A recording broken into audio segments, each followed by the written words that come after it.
journey redefining what they said I should be. My style, faith, money. It's my time, and I'm not your average first lady. Welcome to I'm Not Your Average First Lady podcast. I am really, really excited. Now, I usually say I'm excited for every podcast, but I'm really excited about this one because today we are going to be talking about some real content, especially in the Christian community, but just in a community period that people don't want to talk about. And so the title of this podcast is called Stop Asking When I'm Going to Have a Baby. Like, stop asking when I'm having a baby. And I wanted to talk about this topic because this, struggling with infertility is really, really major in the community, right? And we don't really talk about those things. But when I thought about this, I said, man, who would I even talk to about this? And I was like, duh, the person that I went through this journey with. And about our guest a little bit is someone that I have trusted with my thoughts and my feelings for like over a decade. This person has checked me a few times and got me back on track, but loved me for who I was and where I am now and never tried to change who I was. And she's walked with me during this transition in my life. I call you the silent partner. And so, that I am. Yes. So I thought, man, I need to have my best friend. So my best friend is on the show today, Miss Ariana Green. Hello. Welcome, Ari. I call her Ari, but her name is Ariana. And I don't like the way that sounds. So I call her Ariana. I'll take Ari. There we go, Ari. And so welcome, friend. My bestie is here. Yay. Thank you for having me today. Yes, this is a topic we've went through together. And so I thought, let's just talk about it, right? But before we get into it, like, tell the people a little bit about you and who you are and all that good stuff.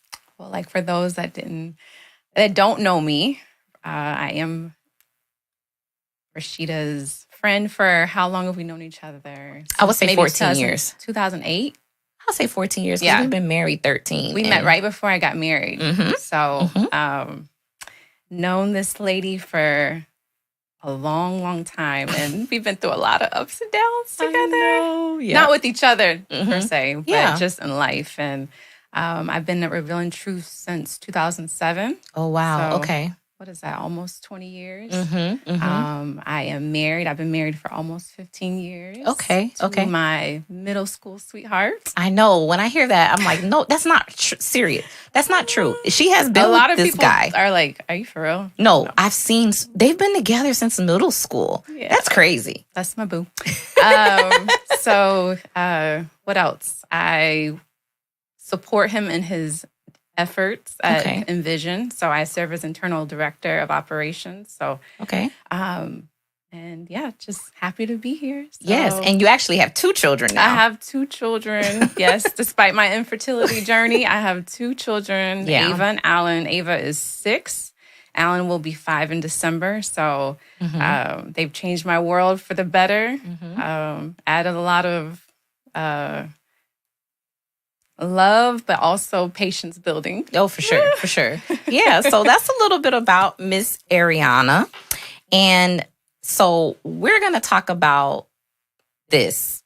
And before we start, we're going to look at this camera right here. I'm going to look at this camera right here.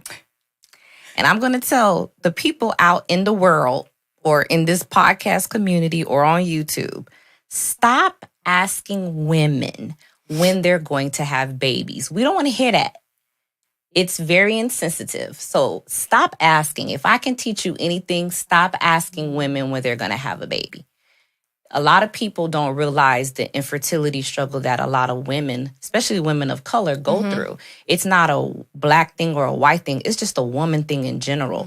And I didn't really know about infertility until I went on that journey by myself, right? Like, we've been married for like 5 years. And I think by year 5, I was like, okay, what's going on? Why am I not getting pregnant? And so at the time, me and you were actually so you've been married a year longer than me. So Ariana got married first, and then a year later I got married. And so around the same time, we were kind of feeling it like, okay, we've been together 5-6 years. Was strong. Right. Like our friends around us are getting pregnant. Like what's wrong with us, right?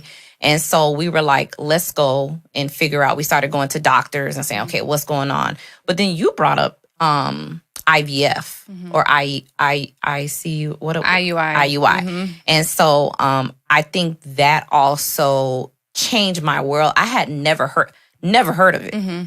And so I think it opened up doors for me, but I had some challenges because I wasn't getting pregnant the natural way. Yeah. And I want to talk about that a little bit. I want to talk about how we play such a role mentally before we even get to that, because a lot of women are struggling right now, right? Like they've tried every position. They've tracked ovulation. They track ovulation sticks. Yes. Their cycles. And they're really, really at a point now that they're like, oh my God, like I can't have children. And it's like, there are some things that you can do to do that.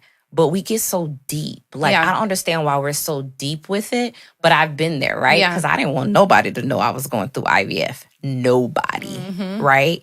And so I kind of want everybody to hear the back and forth with us a little bit, so that way they can see it from two different perspectives, right?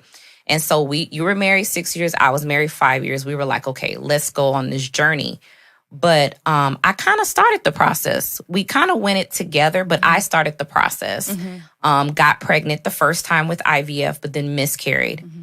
And then you had some challenges. We went to the same doctor's office. Different doctors, but same doctor. Practice. But yours was a little different. Tell us about that part when you started your IVF journey. Okay. So, like I said, me and Alan have been married for almost 15 years. And we knew even before we got married, like we wanted children. So it's always been a desire of our heart. Got married when we were young, 23. So of course, you think you're fertile. Yeah. Got married and had many years go by where we're trying, but we're just trying casually, if you want to say that. Like if it happens, it happens. Right. Like most people do. Yeah. And no pressure, nothing. But I think it was at 2014. So you figure 5 years in, okay, like what's going on? Like I said, ovulation sticks not working. Like, we're being intentional about our intimacy so that, we could try to make my cycles That's too much work. And so my cycles are around the clock there. So reading into, okay, how do you conceive naturally? But it was at that point where I was like, okay, I didn't really say anything to Alan at first, but I was just entertaining the idea, kind of doing my own little research here and there. Yes. Google? Just about reproductive doctors and what's going on. Like after so many years of trying, what should you do? So that's when I was like, okay. You were educating yourself. Yeah, educating myself in terms of, okay, what should we do next? Because again, this is something I feel like it's not talked about. I didn't have any friends going through it. Even at the time, my mom was like, well, what's going on? Like, y'all ain't gonna have no kids. I know you want kids. And like, it's one of those things you just kind of quiet because you're not sure what to say. Yeah. So I remember one conversation I was having with him, and I was just struggling back and forth in my head about, babe, I don't want to go to this doctor, but like, how do we figure out like what's the next steps are? Yeah. And he kind of helped me get out of the deepness. And he was like, babe, like when we're sick and we like, have a cold or whatever it is, like we go to the doctor, don't we? That's true. I was like, yeah. He's like, well, why wouldn't we go to the doctor in this situation? Oh, wow. So it helped free me in a sense of like, he was okay with it if we went ahead and like took that journey or seen what that journey was like. So yeah, I think most women would feel okay if the husband was okay with it. A lot of it is because the husband doesn't want to be exposed and think maybe it's me. Yeah. Because I think a lot of that's the struggle too, right? Like I'm married and I tell my husband we're not getting married. Well, the first natural thing is he'll think something's wrong with me. Most men do think that something's wrong with me. And I'm glad that Alan was there for you to say that, because I even went to Brian, and when I told Brian I wanted to go, He was okay with going, but Yeah. I also made it very clear that whatever the outcome is, we're in this together. Yeah. It's not on you. It's not on me. We're just going to listen to what the doctors say. Yeah. So I think that will free a lot of people if both of you are on the same page. Yeah. Encourage your husband. Let him know this ain't you or him. Right? I think once that's established, then you can move forward. But I think that's a problem. That is why a lot of people don't do it, because the husband doesn't want to. Yeah. And like I said, with him just saying that statement kind of helped me get out of the realm of deep. Like, we all live in natural bodies. Like, just like the doctors help with other things That's in our right. natural body. Like, there's doctors out there who have studied this Yeah. In terms of our reproductive organs. So, There's some Christian IVF doctors. yeah. Like, eventually I had a Christian, like, he believed in the Holy Spirit and he prayed, and we'll get to that, like how he got to that journey. But he said, this is not on me. This is all on God. He Yeah. says, I believe God gave me the gift and the knowledge to learn. But ultimately, at the end of it, this is still on him. Exactly. But yeah, go ahead and Exactly. cut you off. So taking that journey, when it took the first step, which is very intimidating, just that whole consultation. And, we live in this world of where you just want things to happen, like, quick. Let me go to this doctor and let me get pregnant right after. Like, that wasn't my story whatsoever. Right. So like I said, in 2014, we went to the doctor, did the consultation. At that point, because they don't know what is the issue, they start testing both of the man, I remember that. the wife and the husband. So we both went through these testings, and lo and behold, it was something on my end in terms of what was causing the issue. So, Whoa, that's different. yeah, it was it was humbling because, again, in my mind, my cycles are on time. I'm not So this overweight. ain't my fault. Yeah, I'm Yeah. not overweight. I'm like somewhat seemingly healthy. Like, why can't I get pregnant just like everyone else around me? Like, that's all you would hear. Oh, I'm pregnant. Oh, Yeah, I remember that. congrats. And you are happy Ariana for said, them, "Congrats." but when it's a desire of your heart and it's Yeah, just it happening can around get you, hard. you're like, okay, God, like, What's going on? why am I doing something that's not right? Yeah, So fast forward, go through the testing. I find out that I have polyps in my uterus. And I guess that's what's prohibiting. Well, no, I'm sorry. Let me back it up. We started with the less evasive procedure, the IUI. So that's just, it's not as intense as an IVF, nor as expensive. And I had reproductive insurance back then. So thank God for that. It was able to help ease my mind about the, not burden, but just the responsibility of Yeah, the as a financial. cost. Yeah, the financial cost. So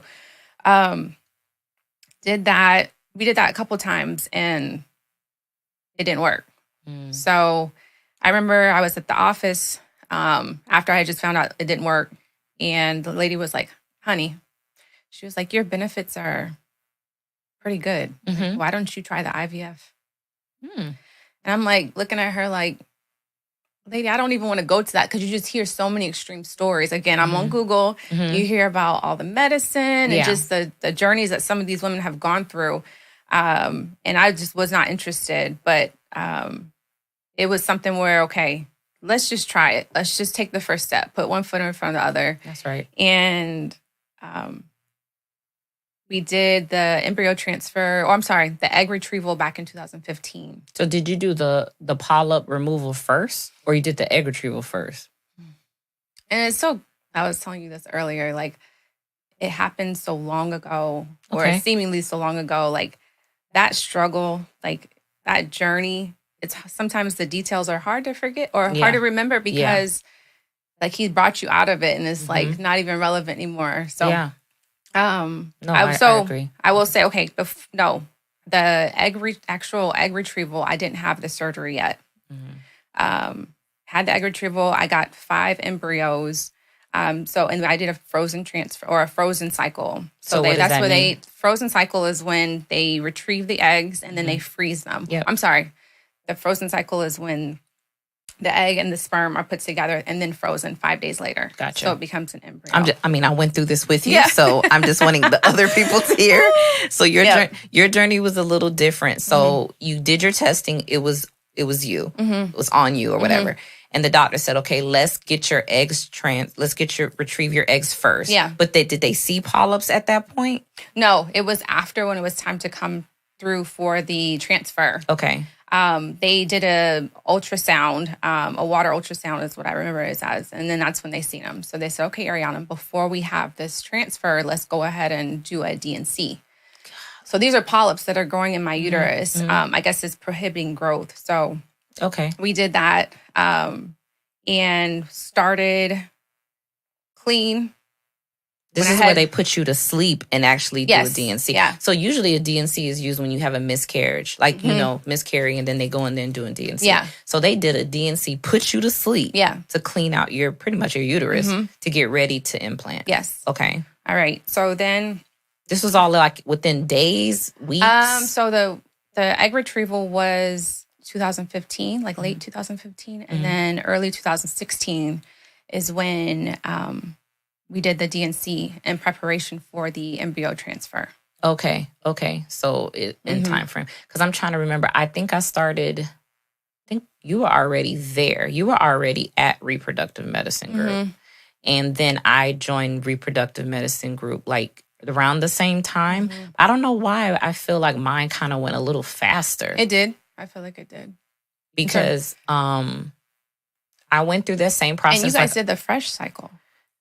Nah, not the first time. No. Okay. So I've actually done, I can't believe I'm about to say this. I've actually done IVF 3 times. 3. And so I thought I would never share that. The first time. Look at Jesus. I'm shaking too. I'm like, look, why am I shaking? Oh my God.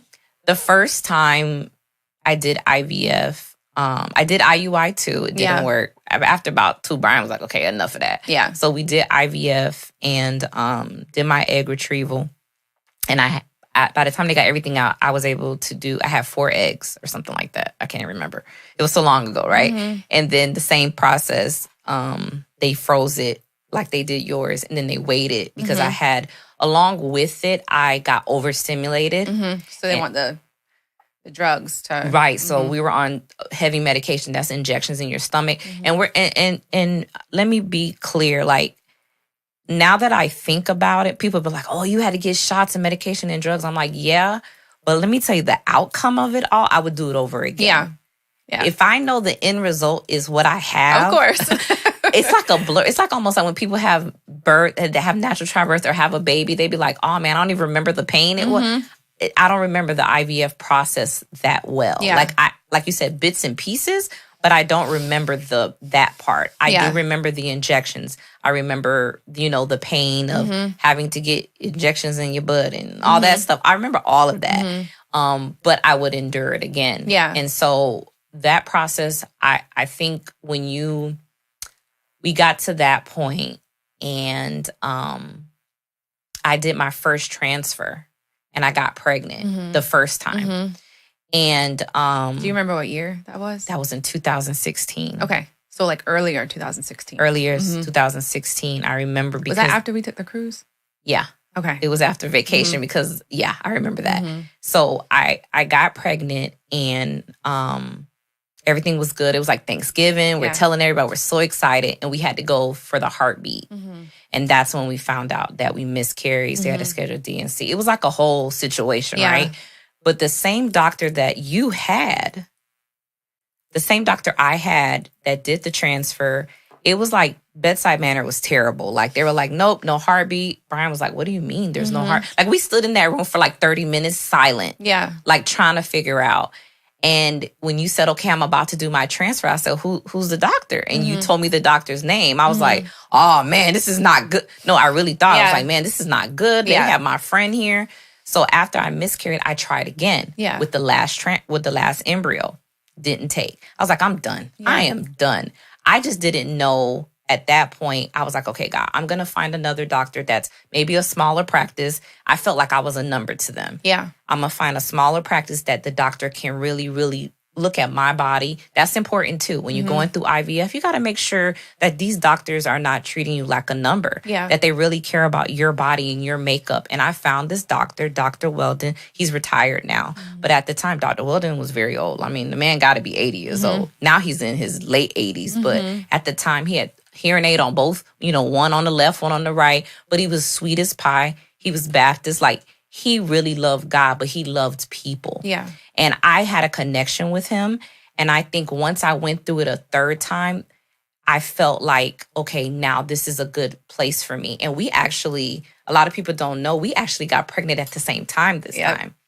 Crazy. So, but I also wanted, before we get to that, I wanted you to tell them, like, you had this polyp thing done like 3 times. Yeah. So I had a DNC surgery. These polyps they were benign, but they were growing in my uterus, which was preventing any kind of natural implementation. Wow. So the first embryo transfer we did, I'm excited. It's the summer of 2016 and thinking like we made it. Like we finally made it, because the whole frozen process is a journey as well, because you do the egg retrieval, but you have to wait for these drugs to come out of your system, which is, better for you and the baby in the long end. So did the embryo transfer.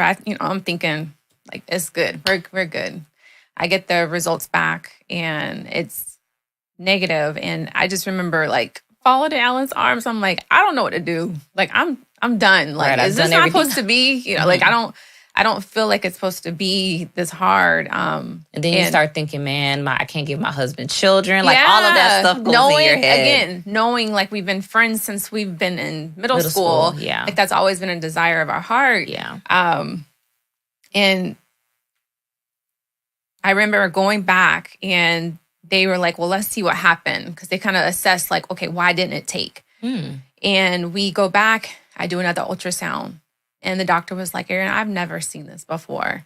I've never seen polyps grow this fast. Like the fact that we've already done 2 DNCs. Like when was the time frame when they were checking? You talking about this was weeks? like July, that right after I found out it was negative, we went back and just to see what was going on. And he was like, we gotta be a little bit more aggressive here. So I was like, okay. He was like, so I'm gonna put you on birth control.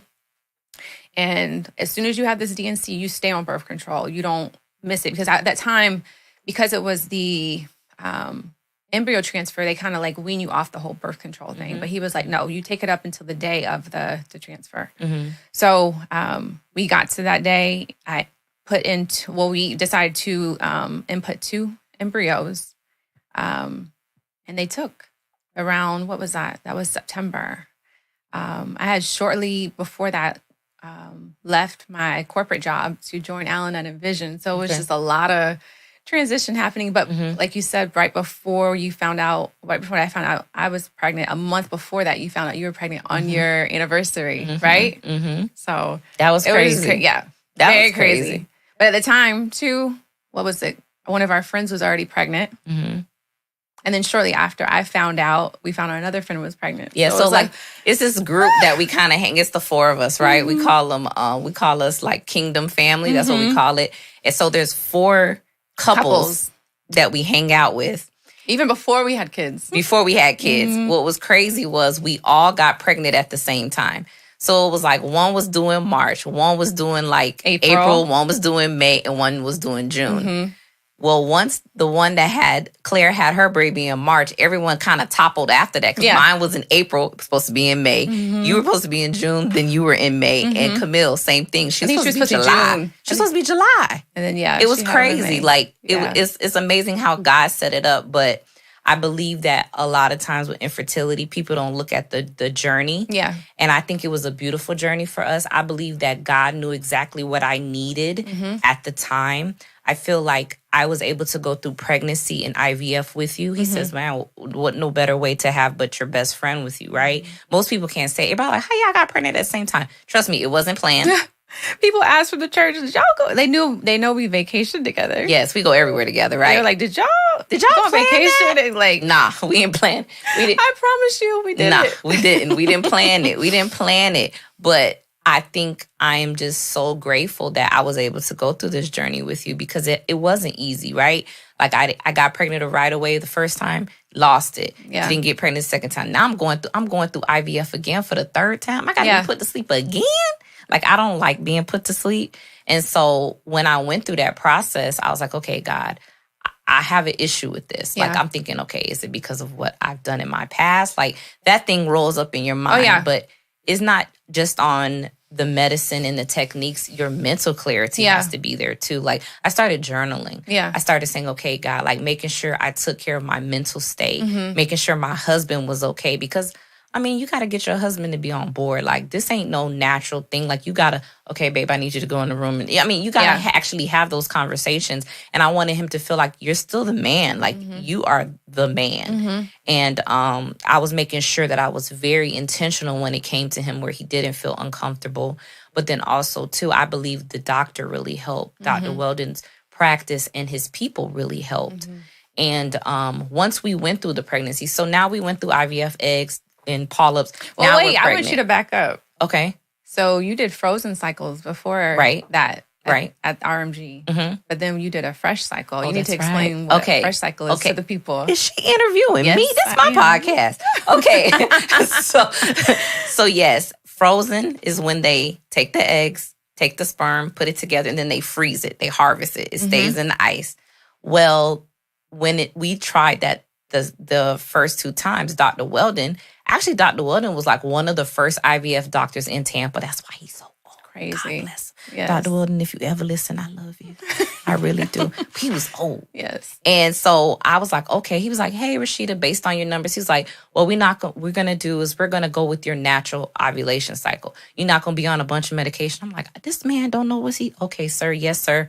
So went through the regular cycle, and he was like, okay, we're going to do. What's crazy is when I did the IVF, the retrieval of eggs, he didn't put me under. I was actually up. Yeah. I was sedated and like aware. Like but a little loopy. Yeah, like man did it in the doctor's office. Yeah. Like he had the people. It was crazy. So totally different experience. It was a totally different experience. And then he says, what we're going to do is he said, based on what I believe, we're going to do it where we'll take the egg out, put the sperm in, we'll get it to a certain point, and then we're going to just put them back in. I was like, whoa, that's kind of fast. Yeah. And he was like, no, I believe that you'll be better with the natural effect. And I'm like, okay. Well, I got to 3 embryos. I remember you told me that. I was like what? He said, Rashida, you got to 3 embryos. I said, okay, so we're going to put 2 in and freeze one. He's like, no. I said, wait, what you finna do? He said, we're going to put all 3 in. I was like, huh? He was like, yeah, why not? What is there to lose? Why not? Why freeze one? Oh. I was like, oh. Yeah. Okay. Brian was looking at him like, okay, doc. Like, he even did like an old, you know how when you're about to do the transfer, they have the ultrasound. My man didn't have no ultrasound. I said, Dr. Weldon, don't you need an ultrasound? He talking about, I know where to put it. He's been doing this for a long time. And he put all 3 in. I know when you told me, I was like, what did you do? I said, there are 3 embryos in me right now. Okay. I said, now what I'm going to have to do. After he did it, he says, okay, guys. He said, all right, Brian. All right, Rashida. He said, let's pray. I said, awesome. What? Yeah. So we sat there. My man prayed. Yeah. You could tell he was a Christian. He prayed. And then he was like, all right, it's not on me anymore. It's on God. We were like, okay. Mm-hmm. It was our anniversary. He was like, you know what? Our anniversary's coming up. He was like, you know what? Go enjoy yourself. I was like, huh? He was like, go spend some time. Yeah. And me and Brian just said, okay, this is what's so funny is I didn't even want to know. Yeah. Like when they called, I said, don't call me, call Brian. Oh, yeah. I was at work. Yeah. It's funny. We worked at the same place, y'all. We worked at a lot of synchronization. Yeah. That wasn't planned. But we worked at the same place.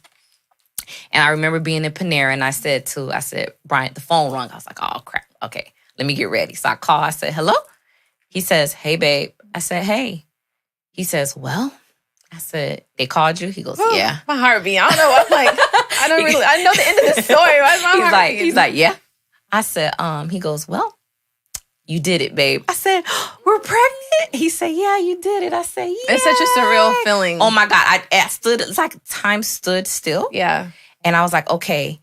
But then, of course, because I miscarried, I started to go through different things mentally. Mm-hmm.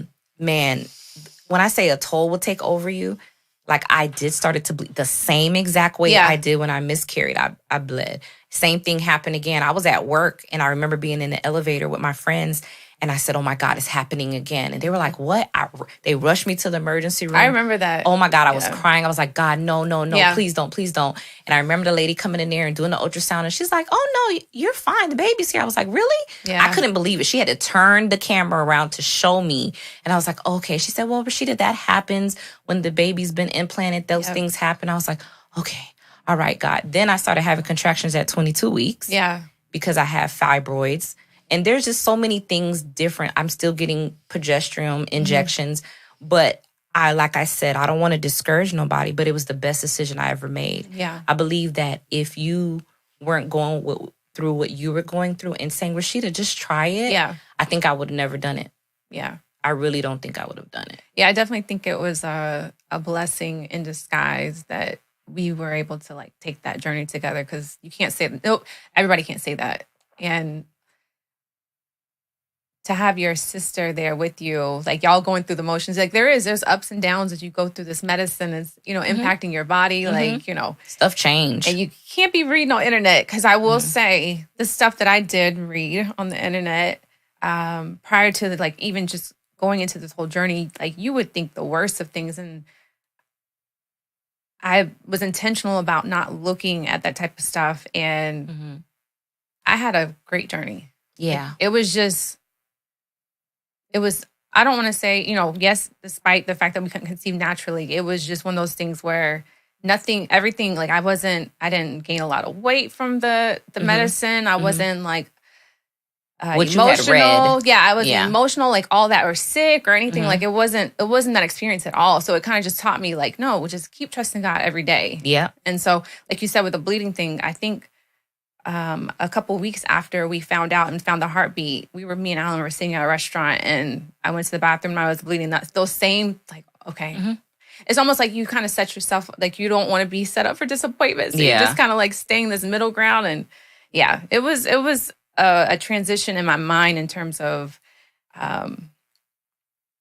just making sure I'm thinking on those good things. Yeah, it's important to make sure when you're going through the IVF or IUI, any journey like that you have a support group. Like they actually have support groups for people. Yeah. I had my built-in support group. Like I had you. We went through it together. But there's other moms in support groups that go through the journey together. You'd be surprised how many people go through that journey. I think I'm very open about it, I will say, in terms of just my journey going through. Like I'm not scared to share with people I know. I'm not scared to share with people like the journey that me and Alan went, just to help other people and free them of this we know. So quote unquote taboo, that people don't talk about in our community. I don't know why. I felt like I didn't want nobody to know, because it's like so embarrassing. I'm gonna be real with you. I was embarrassed. And then one time Pastor B preached about it. And he was like, this is what God was telling me. I want to be able to tell people about me being, having an issue. And I was like, no. Yeah. I was like, no. I said, don't do that. That's putting our business out there. Like, you don't have to preach another message. Yeah. And God had to the Holy Spirit had to jack me up. And before we got to church, I said, babe, I apologize. You're right. Yeah. You're supposed to be helping people, and I'm hindering you from helping people. So if you have to go in that direction, then that's fine. Yeah. And you even asked me before, Rashida, why don't you want us? I'm like, I was embarrassed. And I know it was a lot, because the enemy will put those thoughts in your head. And like, you see everybody around you got pregnant naturally. You're going to tell them you had to get it this way.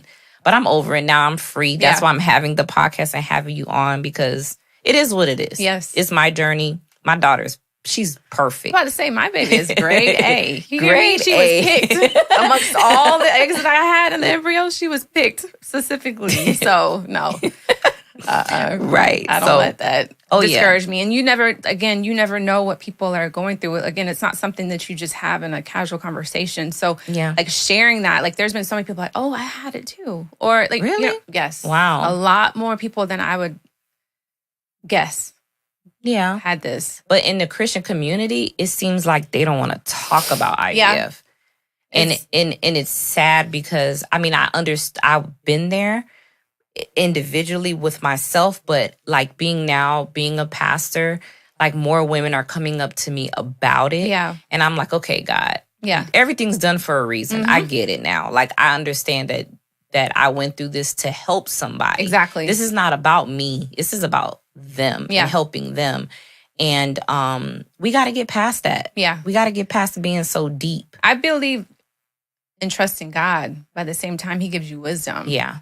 And he prepared those doctors to help natural bodies that are necessarily not lining up. Yeah. So, because they said, well, God designed your body. However, I believe that the enemy plays a part in a lot of it too. There's only God created your body to do a certain thing. And then there's things that happen, that naturally happen. I believe that God placed a gift in those doctors and those medical professionals to help future women and help us with our children. Yeah. I really do believe that. Yeah. And I think once women in the community, in the Christian community especially, realize that, they'll be okay. Yeah. They'll be okay. Mm-hmm. And so also too, like we talked about, the title of the message was Stop Asking Me When I'm Gonna Have a Baby. And I thought it was so fitting because like 7 years. People don't realize how insensitive it is, especially for women that are trying. Yeah. Like, if I could go away with anything, I really want people to stop asking people that. And I don't believe it's with ill intent. It's just kind of like when you get married, it's kind of like the next step, right? Mm-hmm. So people, if they feel comfortable enough, they're going to ask you, like, do you want children? And I'm very, ever since that journey, I'm very mindful of absolutely women that are married, but, you've seen them, maybe they've been married for some time. Mm-hmm. Like, you don't know what they're going through. Right. Or if they have a desire to have children. That's so true. That's true. Being mindful of it, but at the same time, being mindful of that person, you don't know if it's on their side or if you don't know it's on their spouse's side either. That's true, yeah. Yeah, they'll ask you. I get the question, y'all doing it right? I'm like, what kind of question is that? Am I doing it right? Like, we ain't got no problems in this area. We enjoy ourselves very much. Thank you. Like, I don't need you to tell me nothing. You got to do it at a certain time, at a certain I'm not doing all that. Yeah. I've tried it. It's frustrating. Like, and everybody's journey is different. Mm-hmm. Not everybody struggles with it. Right. So there can be a level, I feel, of insensitivity because it's kind of almost ignorance. You don't know, Yeah. You don't know because you don't know what it is like to struggle with that. So.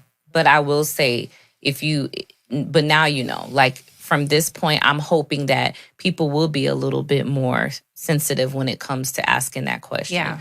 When are you going to have a baby? Don't ask me that. Mm-hmm. If I haven't been talking about it, then I'm very sensitive toward people like that. Yeah. When I see them and they haven't had children, but they love children, I think a lot of other issues is financial. Mm-hmm. To have IVF, I believe, like, I'm going to be honest with you, if it wasn't for the insurance, from when I saw that bill, it's like $20,000. Yeah. Like, that's crazy. Not a little. That's not no little bit of money. And I think a lot of people, especially our Black women, like, what, for real, if the insurance wasn't there, where are we going to get $20,000 from? Yeah. For medical? Care credits. But now, Ari, they finance this now. Yeah. If you really seriously, you and your husband want to go do it, you can go to a place that finances it. They run your credit, though. Just like you buying a car and a house. Yeah. You it can definitely finance. Is an investment. It is. It is. It's crazy that people would think that's an investment, but it is. Yeah. And people are now doing the work. But if I could tell anybody, like, just research. This is not the end. Mm-hmm. Now, if you have there's so many different things now. Like, if you don't have the eggs, you can get donated eggs. If this is, like, all of that is crazy to me. But it's definitely that reproductive medicine is very advanced. Okay. Compared to what it was back in the day. Mm-hmm. But I will say, in terms of just the time, like, as I look back, like, the time that it took for us to get pregnant, we were, I think, 8 years married before we had Ava.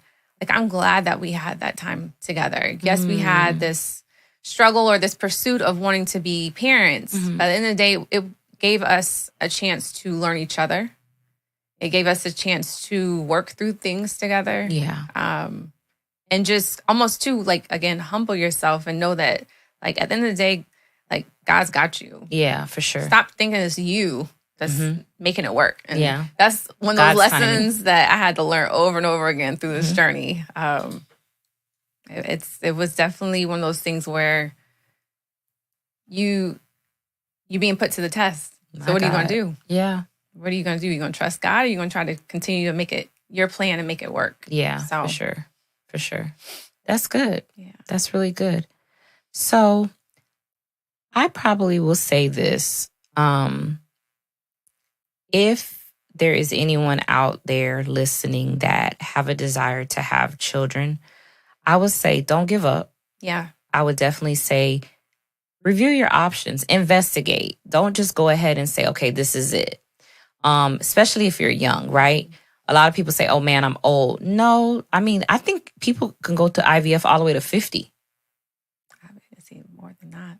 Really? I think so. Man, it doesn't change. Man, it doesn't change. Like, I was just looking think at, you'll be a better parent, I mean, as you evolve and grow. hey, That's how I think about it. I don't want to sit here and say I wouldn't do that. I can't tell you I would do that. Yeah. Like, I really couldn't. I couldn't say that. I feel like every woman has to make a decision on her own. But I was talking to Ariana about this earlier today. Like, how do you feel about women that decide to have children without a husband? Like, you are a corporate woman, you financially stable, your career is good, and you're like 35, 30, and you're like, you know what? I've always wanted to have children. I'm not married. I'm not dating. Like, this is what I want to do. Yeah. Like, I feel, and I'm going to be honest with you. I know we talked about this, but I'm all right. Yeah. Like, if that woman decides she want to do that, that's her body. If she got the means to take care of. Now, my one thing is, don't be selfish and like you don't have the means to take care of the child. Yeah. But if she decides she want to have a baby and she's not married at 35, 38, 40, there's women that do it. Yeah. I say go for it. I mean, it may not be the Christian thing to say, but I believe she needs to pray and ask God where she really, really wants to, be. I would say, okay, God, what is it? I have this desire and make a decision from there. Like, how do you feel about women making that decision before they're married? Like you said, it's their body. If they're in a place where that is a desire of their heart, but maybe the other things aren't lining up. Like a spouse, yeah. Yeah. Mm-hmm. Like there's options now. Mm-hmm. And you got to be, at the end of the day, you got to have peace with yourself and peace with God. That's it. So at the end of the day, nobody else's opinion should matter in terms of in that area. Mm-hmm. And I feel like as women, like we have this desire to be a mother. Mm-hmm. Like, who are we to say? Because she's not married, that it's a thing where it shouldn't be done. Yeah. So I've even heard about women, especially like at a young age or like are getting up in age, like when they hit 30, they want to freeze their eggs because they want good quality eggs, right? And so they'll freeze it with no sperm and just wait. Yeah. And then when they get to a certain time frame, I mean, we've all seen, what was that movie, Mary Jane? Being Mary Jane, that was my show. Mm-hmm. And she waited, waited. But then she found love and was like, oh, snap, too late. Like, no, I mean. Were they already embryos? Yeah, they were done. Yeah. Like, she implanted it and he was like, oh, you want to marry me? You remember that? Remind me. So, come on. In the movie the show Being Mary Jane. My sister loves some shows. I do. And shout out to Gabrielle Union. That was a good show. She actually got, she did the embryo transfer. She wasn't dating nobody. She had just broken up with her boyfriend at the time. But was like, man, I'm going to go ahead and get this. I don't need nobody. And it wasn't his embryo. It was somebody else's embryo. Yes. Yeah. And he was like, why would you do, like, he asked her to marry him, but she was like, I already did it. It was terrible, but they ended it real well. Like, she ended up having the baby. Because he loved her, right? Yeah. He was there for her. But yeah, you don't remember that show? Is it coming back to you? Yeah. It's on Netflix. Yeah. Check it out. Check it out. But no, really, really good. This is good. I think we've really covered a multitude of things. Mm-hmm. Is there anything you think we need to talk about or discuss? I'm trying to remember everything we talked about. I would say the journey after when we got pregnant, even just, from the bleeding and then having my situation, I had so many. Oh no, you got to tell them how you. Yeah. So after Ariana had the baby, you got to tell them you got pregnant naturally. You got pregnant a second time. Yes. So you had IVF. Mm-hmm. You had Ava. I did. Now, there's a couple of things with that Ava thing, but you had Ava, and then you said 11 months later, you're like, wait, okay, what happened? I remember you calling me and telling me I'm pregnant. I'm like, stop playing. So you got pregnant without me? I did. Did you get pregnant without me? I didn't mean to. But no, so with all of the D&Cs that I had, as soon as I had Ava, my reproductive doctor said, Ariana, you have embryos left. When you want to try again, go up. Well, we need to make sure we set you up for success. Okay, cool. He said, take birth control so it suppresses the polyps. Okay. So. Did you take the birth control? Yeah, I was taking it. So you got pregnant on birth control? No, as soon as I had Ava. Okay. I started that birth control. Okay. But there was 1 month where I think my 90-day supply ran out. And I was like, you know what? Lord. I'll just pick it up. But I'm going to start it next month because I'm kind of late. Yeah, and you're thinking, I can't get pregnant naturally, so I need it don't help. matter. Yeah. I need help. Right. I'm that girl. I need help. And I'm okay with that, guys. Right, It's okay. But that gives you some room. Yeah.